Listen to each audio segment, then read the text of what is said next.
नमस्कार मित्रों, आइए आप लोगों का स्वागत है।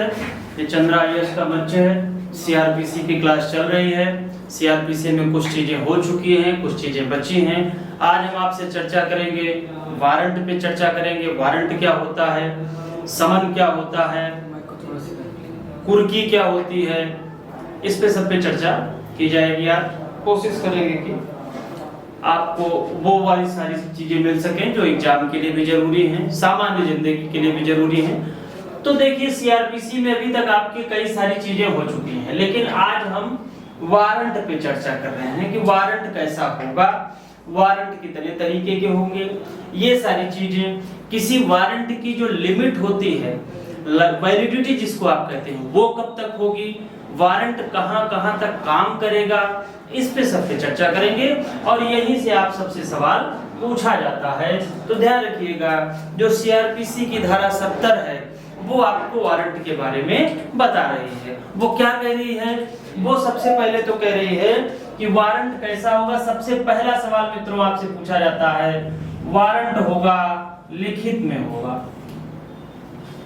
कभी कभी आपसे सवाल पूछ लिया जाता है कि वारंट कैसा होगा, लिखित होगा कि मौखिक होगा। तो ध्यान रखिएगा, सवाल ये पूछा जाता है तो वारंट क्या होगा, रिटन में वारंट आता है। दूसरी चीज क्या होता है, इस पर कोर्ट की, जिसको आप कहते हैं मोहर लगी होनी, कोर्ट की मोहर लगी होती है। मोहर, बिना कोर्ट की मोहर के वारंट नहीं आएगा।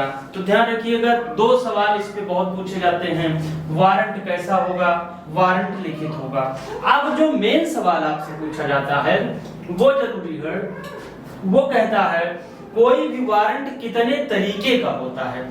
तो देखिए, वारंट पे हम चर्चा कर रहे हैं।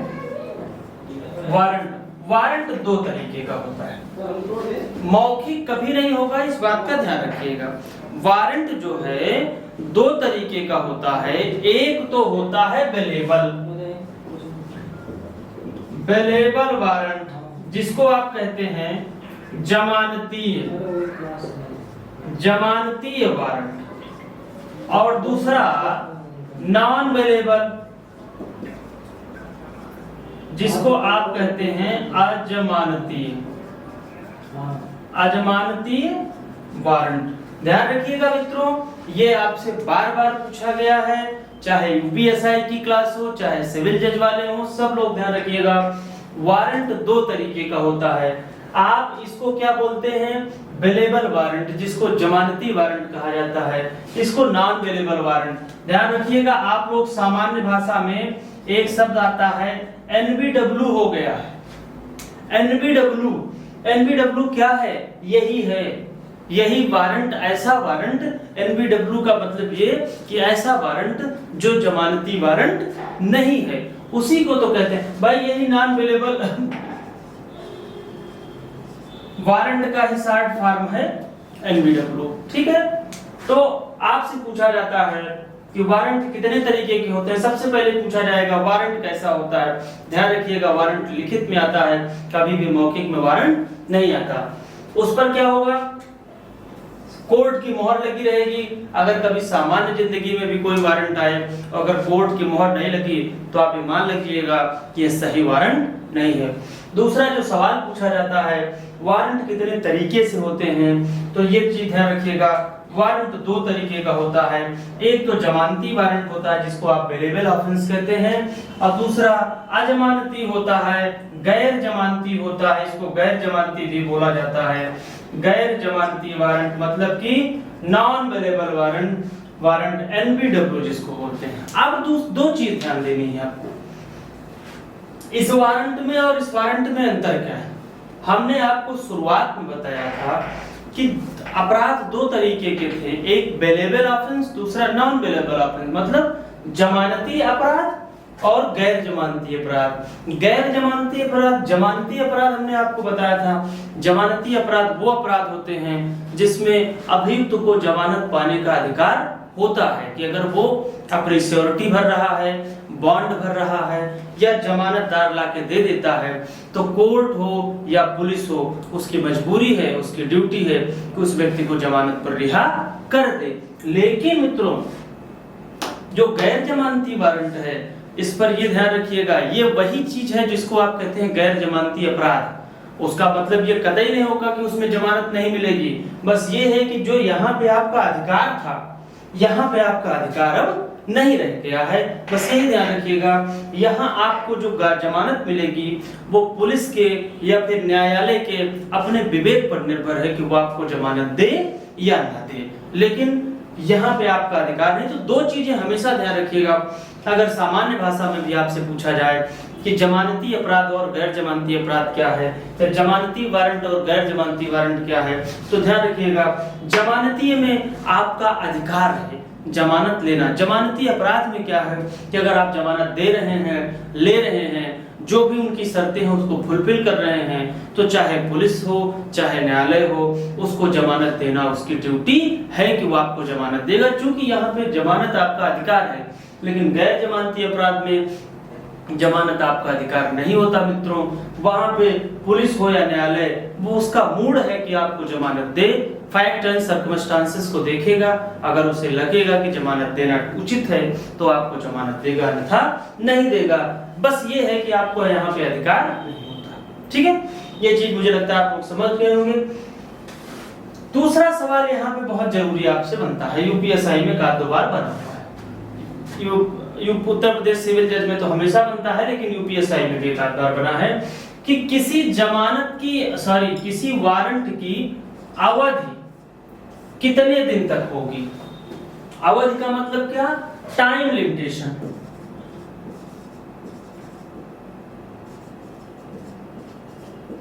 टाइम लिमिटेशन किसी भी वारंट को, मान लीजिए कोई वारंट निकाला है कोर्ट ने, तो कितने दिन तक उसकी टाइम लिमिट होगी। तो यही ध्यान रखिएगा मित्रों, ये बहुत जरूरी है। वारंट की टाइम लिमिट कुछ नहीं होती, ये वारंट की टाइम लिमिट यही होगी कि जब वह वारंट जिस काम के लिए निकाला गया है, अगर वो काम हो जाता है, वारंट निकाला गया है किसी व्यक्ति की गिरफ्तारी के लिए, तो या तो गिरफ्तारी हो जाए तब वारंट की लिमिट खत्म हो गई, और या तो जिसने वारंट निकाला है कोर्ट ने, उस वारंट को क्या कर दे, वो रद्द कर दे। ठीक है, तो दो चीजें आएंगी, या तो उसका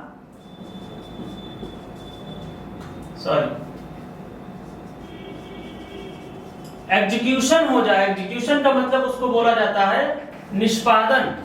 निष्पादन हो जाए। निष्पादन का मतलब क्या है कि जिस काम के लिए वारंट निकाला गया है वो काम हो जाए, उसका कार्यान्वयन हो जाए।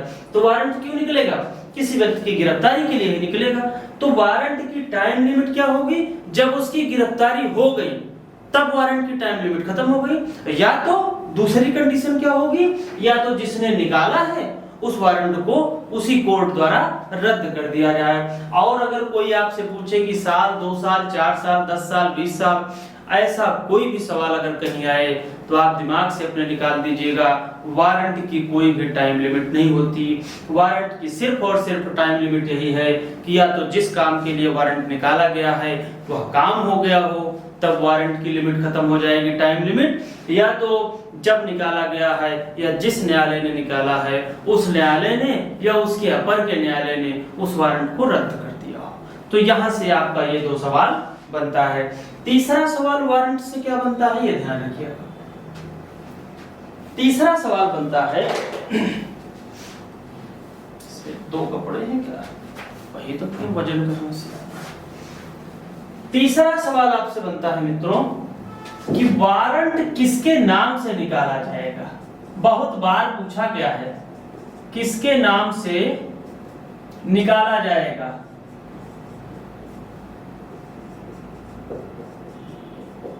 ये बहुत पूछा जाता है। वारंट कभी भी, वारंट निकाल कौन रहा है, न्यायालय निकाल रहा है, लेकिन वारंट किसके नाम से निकाला जाएगा। तो ध्यान रखिएगा, सामान्य आंसर आपको देना है। अपवादिक आंसर में तो बहुत कुछ है, लेकिन सामान्य आंसर वारंट हमेशा पुलिस अधिकारी के नाम से होगा। पुलिस अधिकारी मतलब क्या, पुलिस अधिकारी में चाहे वो कांस्टेबल हो, चाहे इंस्पेक्टर रैंक का हो, किसी अपर रैंक के आदमी के ऊपर जो सब इंस्पेक्टर रैंक का व्यक्ति होगा, कुल मिला के आपका जवाब होगा कि वारंट हमेशा पुलिस अधिकारी के नाम से निकाला जाता है। यहाँ पे एक अंतर आपको हम बताएंगे। समन जो समन है, समन हमेशा उस आदमी के नाम निकाला जाता है जिसको बुलाया जाना है। समन और वारंट में दो अंतर ध्यान रखिएगा। समन उसके नाम निकाला जाता है जिसको कोर्ट बुलाना चाह रहा है। मतलब क्या, चाहे अभियुक्त हो सकता है वो अभियुक्त हो या हो सकता है वो गवाह हो, कोई भी हो सकता है। तो इन दोनों में से किसी को हो जिसके नाम समन इशू हुआ है, इसका मतलब ये है कि उसी को बुलाना है। तो समन और वारंट में अंतर ध्यान रखिएगा। समन हमेशा अभियुक्त के नाम से या गवाह के नाम से या उस व्यक्ति के नाम से निकाला जाता है जिसको न्यायालय बुलाना चाहता है। लेकिन मित्रों, वारंट कभी भी व्यक्ति के नाम से नहीं निकलता है। वारंट हमेशा पुलिस अधिकारी के नाम से निकाला जाता है कि आपको, इसका मतलब क्या है कि हम आपको अथराइज कर रहे हैं। इस पुलिस अधिकारी, जिस पुलिस, मान लीजिए ए नामक पुलिस अधिकारी के नाम से वारंट निकाला गया, इसका मतलब यह है कि न्यायालय ने ए नामक व्यक्ति को, ए नामक पुलिस अधिकारी को इतनी पावर दे दी कि वह जा करके उस व्यक्ति को गिरफ्तार करे। ठीक है, तो इसका मतलब ये कि ए नामक पुलिस अधिकारी के नाम से वारंट निकला। इसका मतलब क्या है कि ए नामक पुलिस अधिकारी को अब ये पावर मिल गई है कि अब वह जाए और वारंट के आधार पे उस व्यक्ति को गिरफ्तार करे। दूसरा सवाल यहां से क्या बनता है कि वारंट का निष्पादन कहां तक संभव है। मतलब क्या कि किसी भी वारंट को कहां तक फैलाया जा सकता है, कोई भी वारंट कहां तक लागू हो सकता है। तो ध्यान रखिएगा मित्रों, वारंट हमेशा पूरे भारत में लागू है, संपूर्ण भारत। ये आपका सवाल है। कोई भी पुलिस, अब इसको आप समझिए पहले क्या कह रहा है ये। इसका मतलब क्या है, जैसे आप देखते होंगे कभी कभी कि किसी के गांव में या किसी शहर में पता चलता है कि लखनऊ में मुंबई की पुलिस आई है गिरफ्तार करने की, या लखनऊ की, अभी आपने देखा होगा दिल्ली में लाल किला वाला जो दंगा हुआ था, उसके अभियुक्तों को गिरफ्तार करने गुजरात चली गई थी, दिल्ली पुलिस हो या यूपी पुलिस हो कोई। इसका क्या मतलब है कि उसके नाम वारंट निकला है। अब जिस पुलिस अधिकारी के नाम वारंट निकला है, उस पुलिस अधिकारी के पास ये पावर है कि पूरे भारत में वह उस व्यक्ति को जहां पाए वहां गिरफ्तार कर ले। मतलब क्या है कि किसी वारंट की जो कार्य क्षेत्र की एक एरिया होती है, वो एरिया डिसाइड नहीं है, वो एरिया का मतलब लिमिटेशन नहीं हो उसमें। पूरे भारत में वारंट हमेशा प्रवर्तित रहता है। हो सकता है अपराधी कहीं भाग जाए, बाहर चला जाए, आउट स्टेट चला जाए, किसी बाहर कहीं चला जाए, तो पुलिस अधिकारी जिसके नाम से वारंट इशू हुआ है उसको इस बात की पावर होती है कि वह पूरे भारत में उस व्यक्ति को दौड़ा करके या किसी भी तरीके से उसको गिरफ्तार कर सकता है। मित्रों, तो यहाँ आपके पास वारंट से संबंधित कई सवाल निकले, कई सारे आंसर भी मिले, कई सारे सवाल भी मिले। सबसे पहला, वारंट की चर्चा कहां से हुई है? 70 से हुई है। वारंट कैसा होता है? लिखित होता है, उस पर न्यायालय की मोहर लगी होती है। वारंट कितने तरीके का होता है? 2 तरीके का होता है। एक वेलेबल वारंट होता है, दूसरा नॉन वेलेबल वारंट होता है, जिसको आप जमानती वारंट कहते हैं, और गैर जमानती जिसको आप एनबीडब्ल्यू बोलते हैं। जमानती वारंट में अगर आप जमानत लेने के लिए तैयार हैं, जमानत ले रहे हैं, तो पुलिस अधिकारी हो या न्यायालय हो, जमानत देना उसकी ड्यूटी बन जाती है। लेकिन गैर जमानती के मामले में यहाँ पर आपका अधिकार नहीं है। यहाँ उस न्यायालय की या पुलिस अधिकारी के विवेक पर निर्भर करता है कि आपको वो जमानत दे या ना दे। दूसरा सवाल आपको क्या मिला कि कोई भी जो वारंट है वो किसके नाम से निकाला जाएगा? तो ध्यान रखिएगा, सामान्य स्थिति है कि पुलिस के नाम से निकाला जाएगा। अगर पुलिस नहीं मिलता है तो वारंट कभी-कभी प्राइवेट आदमी के नाम से भी निकाला जा सकता है। इस बात का ध्यान रखिएगा। ये अपवादिक स्थितियां नहीं, कानून में बताई भी गई हैं कि अगर जरूरत पड़ती है, पुलिस अधिकारी मौजूद नहीं है, तो किसी थर्ड पर्सन के नाम, आपके नाम, हमारे नाम, किसी के नाम से भी वारंट निकाला जा सकता है। हमको आपको पावर दी जा सकती है कि हम आप उस व्यक्ति को गिरफ्तार कर सकते हैं। ठीक है, तो ये मिला। तीसरा सवाल मिला, किसी वारंट की टाइम लिमिट क्या होगी? तो मित्रों ये चीज कभी मत भूलिएगा, क्योंकि ये सवाल बहुत पूछा जाता है। ये कह रहा है उसकी टाइम लिमिट क्या होगी? टाइम लिमिट वही होगी, पहली टाइम लिमिट ये होगी कि या तो उसको जिस काम के लिए निकाला गया है उस व्यक्ति की गिरफ्तारी होनी है तो गिरफ्तारी हो जाए, तब उसकी टाइम लिमिट खत्म होगी, या जिस कोर्ट ने निकाला है वह कोर्ट उस वारंट को रद्द कर दे तब टाइम लिमिट खत्म होगी, और अलग से कोई टाइम लिमिट नहीं है। तीसरा और फिर अगला सवाल क्या मिला आपको, वारंट कहां तक काम करेगा, तो इसका सीधा सीधा आपको जवाब मिला वारंट संपूर्ण भारत में काम करेगा। इसका मतलब क्या है कि किसी भी पुलिस अधिकारी को यह पावर है कि पूरे भारत में कहीं भी जाकर के उस व्यक्ति को गिरफ्तार कर सकती है जिसके लिए वारंट निकला है, ध्यान रखिएगा। तो ये हुआ वारंट से संबंधित जो सामान्य सवाल हैं और उसका कॉन्सेप्ट और आपको सवाल मिल रहा है। अब जो आपके सामने सवाल आता है प्रश्न के रूप में बन करके, वो दो सवाल आएंगे। एक सवाल आपको मिलेगा धारा 82 से, और दूसरा सवाल मिलेगा आपसे धारा 83 से। ये सेक्शन है, इसको हिंदी में बोला जाता है धारा।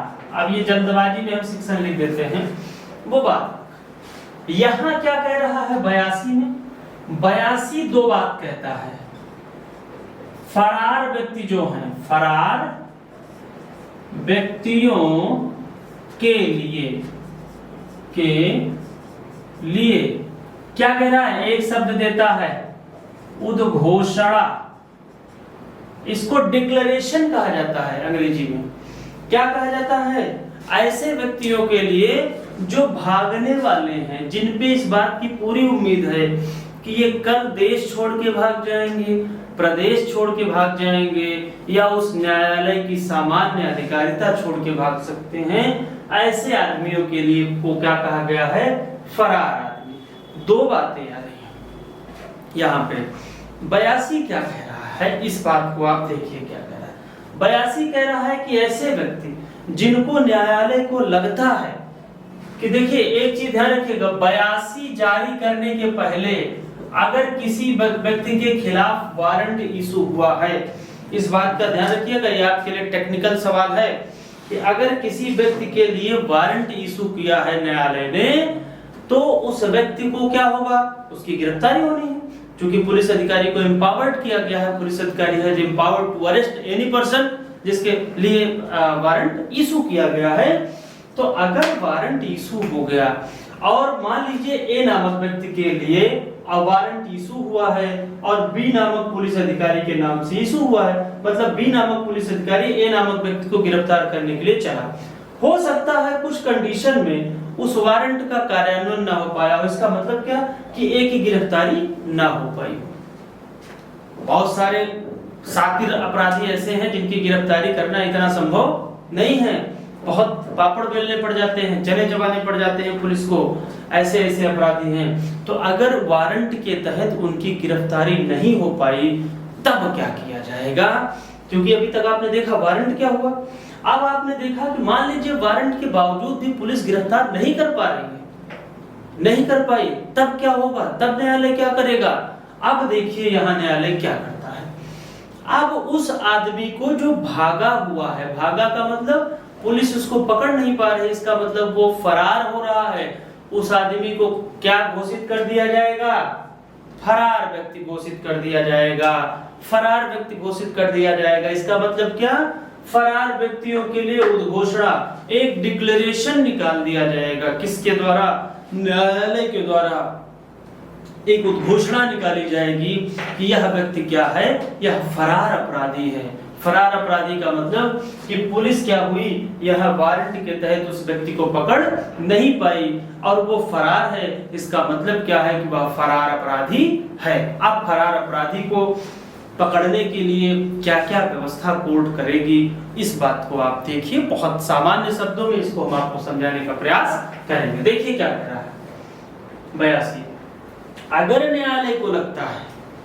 कि वारंट के निष्पादन में किसी व्यक्ति को गिरफ्तार नहीं किया जा सका है, तब क्या करेगा न्यायालय, तब वह धारा 82 के अंतर्गत उस व्यक्ति के खिलाफ एक उद्घोषणा प्रकाशित कराएगा। उद्घोषणा का मतलब क्या कि कोई एक डिक्लेरेशन निकलवाएगा, जिसको आप कहते हैं गजट निकलवा देना या एक आदेश दे देना कि ये आदमी जो है ये फरार अपराधी है। अब इसके लिए क्या होगा, फरार अपराधी है। इसका मतलब क्या कि कोर्ट इस बात को डिक्लेयर कर देगी कि आप जो हैं ए नामक व्यक्ति फरार है। अब इसको करना क्या है, कोर्ट वहीं से आदेश देती है कि तुम 30 दिन के बाद आज जैसे हम कर रहे हैं, हम ये घोषणा निकाल दिए कि तुम फरार हो गए हो, और ये हम पूरे क्षेत्र में आज हम निर्णय दे रहे हैं उसकी अधिकारिता के अंतर्गत, और अब किसी न किसी तरीके से पुलिस के हाथ तो नहीं लगे, लेकिन बच्चा यहाँ आकर के तुम सरेंडर कर सकते हो। अगर वहां भी नहीं हो पा रहा, तब न्यायालय क्या करेगा, इस बात का ध्यान रखिएगा। न्यायालय यहाँ क्या करेगा, कोशिश करेगा कि जो एरिया है वह अपराधी, तो रोक दीजिए, वह अपराधी जो है, जो एरिया जिस एरिया में रह रहा है, ठीक है, जिस एरिया में रह रहा है उस अपराधी के लिए क्या करेगा, आप समझिए गांव में आपने देखा होगा मुनादी कराई जाती है। मुनादी करवाना, मुनादी करवाने का मतलब यह है कि माइक से पुकारवाया जाएगा, पुकारेगा कोई आदमी कि ये आदमी जो है फरार अपराधी है, इसके खिलाफ जो है न्यायालय ने वारंट निकाला हुआ था, ये आदमी फरार अपराधी। कुल मिला के वो काम करेगा। दूसरी चीज क्या करेगा, हो सकता है पोस्टर चिपकवा दे, पोस्टर लगवा दो बाजार में, इधर उधर हर जगह पोस्टर लग जाए। एक चीज और करेगा, हो सकता है कोई जो आपका डेली न्यूज़पेपर हो, उस पेपर में गजट करा दिया जाए। मतलब कुल मिला के ये सारी चीजें करा दी जाएंगी चारों तरफ। जैसे वो कहता नहीं था गब्बर सिंह, हमारे नाम पे कितना, वो क्या कहते थे, कितना इनाम रखा है, कितना इनाम रखा गया हमारे। तो ये वही वाला काम करेगा यहाँ कोर्ट कि आपका नाम फोटो लगवा देगा, और फिर वही होगा भैया जिंदा है मुर्दा किसी तरीके से पकड़ के लाइए। तो यहीं पे आपको पता चलेगा कि आप कितने बड़े अपराधी हैं, कितना बड़ा इनाम आपके ऊपर है, आपकी इज्जत के बराबर इनाम है या आपकी इज्जत घट रही है। कुल मिला के ये आप कोर्ट काम करेगा किसी तरीके से। चलिए रोक दीजिए, कोई दिक्कत नहीं।